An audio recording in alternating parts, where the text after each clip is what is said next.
기에르모 델 토로의 프랑켄슈타인은 그의 작품답게 어딘가 축축한 느낌이 가득했죠. 반면에 시작은 건조한 공기의 북극이었는데요. 원작을 따른 이 장면은 94년도 메리 셸리의 프랑켄슈타인 이후로 가장 원작에 충실한 오프닝입니다. 하지만 엔딩만큼은 지금 시대에 어울리게 각색된 작품이죠. 스스로를 괴물로 여기는 모든 이에게 살아가야 한다는 희망을 주는 결말이었는데요. 영화는 서막, 빅터의 이야기, 피조물의 이야기 총 3막으로 구성되어 있습니다. 북극에서 시작하는 현재의 시점에서 빅터와 피조물 둘의 회상을 통해 이야기가 전개되죠. 2막, 빅터의 회상에서 인상적인 부분은 컬러입니다. 그의 어머니가 강렬한 레드 드레스를 입고 등장해 동생을 출산하던 중 사망하고 빨간 장미 속에 묻히는데요. 이때부터 빅터도 빨간 스카프를 메고 있죠. 이 작품에서 빨간색은 죽음을 표현합니다. 빅터가 회상하는 어머니의 이미지가 죽음이기 때문에 그녀는 빨간색 옷을 휘날리며 등장하죠. 쓰러지기 전 빅터의 옷에 빨간 핏자국을 남기며 그에게 어떤 영향을 주었는지 보여줍니다. 꿈에 나온 어둠의 천사도 피처럼 붉은색이죠. 반대로 그의 동생 윌리엄은 대비되는 색인 파란색 옷을 입고 파란 마차를 타고 등장합니다. 이후로 빅터는 죽음을 정복하기 위한 연구를 하는데요. 왕리문과대학 징계심사에서는 손에 빨간 공을 들고 장난감처럼 다루죠. 본격적으로 제작에 들어설 때에는 빨간 가죽 장갑을 끼기 시작합니다. 다른 이들이 두려워하는 죽음을 빅터는 정복의 대상으로 보고 있죠. 그를 지원하는 무기상 하엔리히도 빨강에 대비되는 파란색 옷을 입었습니다. 피냄새를 숨기기 위해서인지 도축장 한복판에 차려진 빅터의 작업실에 그는 빨간 핏물을 건너뛰며 들어가는데요. 하엔리히는 매독에 걸린 시한부로 죽음을 피하기 위해 빅터의 연구를 후원합니다. 온통 파란색을 두른 그의 모습은 죽음에 대한 두려움을 표현하고 있죠. 총알을 만드는 죽음의 상인이 죽음을 정복하는 연구에 투자합니다. 이 영화 내내 등장하는 모순과 대비의 구조 중 하나죠. 가장 중요한 대비는 미아고스 한 사람이 연기한 두 인물 엘리자베스와 남작 부인인데요. 빅터의 어머니가 죽음의 빨강이라면 엘리자베스는 삶의 파랑을 입고 등장합니다. 빅터는 동생의 예비 신부인 그녀를 보자마자 한눈에 반해 사랑에 빠지죠. 엘리자베스는 파란 드레스로 등장했지만 빅터와 함께하며 배터리 같은 초록색 드레스도 입고 빨간 우산과 목걸이를 하는가 하면 검붉은 옷을 입기도 합니다. 빅터와의 관계에 따라서 대비되는 두 가지 컬러가 교차하는데요. 이는 모두 빅터의 회상이기 때문에 그가 엘리자베스에게서 어머니의 흔적을 찾거나 집착하면서 삶과 죽음을 묘사하는 방식을 표현합니다. 기에르모 감독은 미아고스의 1인 2역이 이 영화의 핵심적인 부분이라고 말했는데요. 빅터는 영화 내내 우유만 마십니다. 심지어 연유를 구매하는 장면도 나오죠. 모성애에 집착하는 그의 행동은 아들이 어머니에게 과하게 집착하고 아버지를 경쟁자로 여기는 오이디푸스 컴플렉스입니다. 주인공의 행동을 결정하는 중요한 요소로 어린 시절의 충격과 결핍을 담아냈는데요. 그는 자신을 차별했고 어머니를 죽였다고 여기는 아버지에게서 반감을 품고 반항했었죠. 그보다 뛰어난 업적을 이루어 이기고 싶었지만 아버지는 일찍 세상을 떠나버렸고 빅터는 연구에 집착하게 됩니다. 그런 그 앞에 나타난 것이 어머니와 닮은 엘리자베스였죠. 빅터는 연구소를 준비하는 동안 이를 핑계로 동생을 떼어내고 엘리자베스와 잠시 즐거운 시간을 보냅니다. 하지만 결국 이별을 고하고 윌리엄과 결혼하는 날 엘리자베스는 빅터가 쏜 총에 맞아 죽는데요.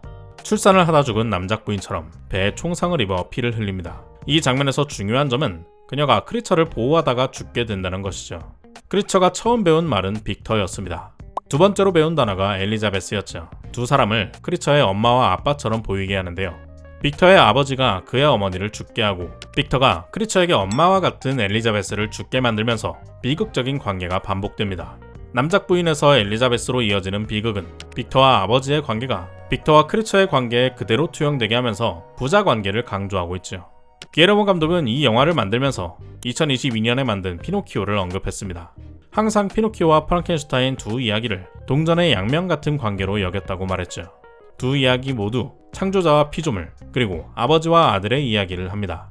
피노키오를 만든 제페토가 사랑으로 사람을 만들어낸 아버지라면 프랑켄슈타인은 혐오와 학대로 괴물을 만들어낸 슬픈 이야기죠. 2022년에 피노키오에서 감독이 했던 이야기는 아이들의 본질은 사랑받는 존재라는 것이었습니다.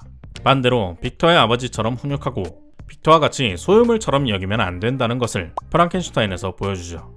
신부를 만들어달라며 찾아간 크리처는 이를 거부하는 빅터에게 내게 사랑을 허락하지 않겠다면 분노에 탐닉할 거야 라고 말합니다. 사랑받지 못하는 존재가 할 수 있는 건 분노밖에 없다는 걸 직접적으로 드러내는 대사죠. 두 영화 모두 부모가 자식에게 줘야 하는 가장 중요한 것, 사랑에 대해 말합니다. 다만 다른 점이 있다면 피노키오는 푸른 요정의 마법이 작동하고 프랑켄슈타인은 갈바니즘을 기반으로 한 인간의 과학 기술이 작동하죠. 원작은 급격한 기술 발전이 사회에 주는 충격을 공포 소설로 담아낸 작품이었는데요. 신의 영역에 도전하는 인간의 탐욕이 비극을 불러오는 이야기로서 모두가 죽음을 맞이하는 엔딩이었습니다. 이전의 작품들은 크리처가 프랑켄슈타인 박사가 죽은 후에 스스로 죽음을 선택하는 결말이었지만 이번에는 살아가는 것을 선택했죠. 그리하여 마음은 부서질 것이나 부서진 채로 살아가리라 라는 바이런 경의 시구로 마무리됩니다. 빅터는 죽음을 신의 저주로 여겼죠. 그 저주로 인해 괴로운 삶이 빅터가 보는 세계였습니다. 반대로 크리처에게 죽음은 괴로운 삶을 끝내는 도피였는데요. 이 상반된 관점을 보여주는 요소가 두 명의 회상에서 공통적으로 나오는 눈입니다. 빅터는 어머니의 장례식 날 가장 비극적인 순간에 눈이 내리죠. 죽음을 상징하는 겨울의 이미지입니다. 크리처에게 눈은 장님 할아버지가 가르쳐준 세상을 정화하고 새롭게 만들어주는 것이죠. 그는 괴물이 아닌 한 인간으로 다시 태어나려 합니다. 이 장면에서 원작자의 남편인 퍼시 비시 셀리의 문장이 나오죠. 내 이름은 오지만디아스. 왕 중의 왕이다. 오만한 문장이지만 뒤에 이어지는 내용은 권력의 허무함과 덧없음을 표현합니다. 이어서 노인은 자신이 과거에 한 남자를 죽였고 이를 참회하며 살고 있다는 것과 용서에 대한 이야기를 하죠.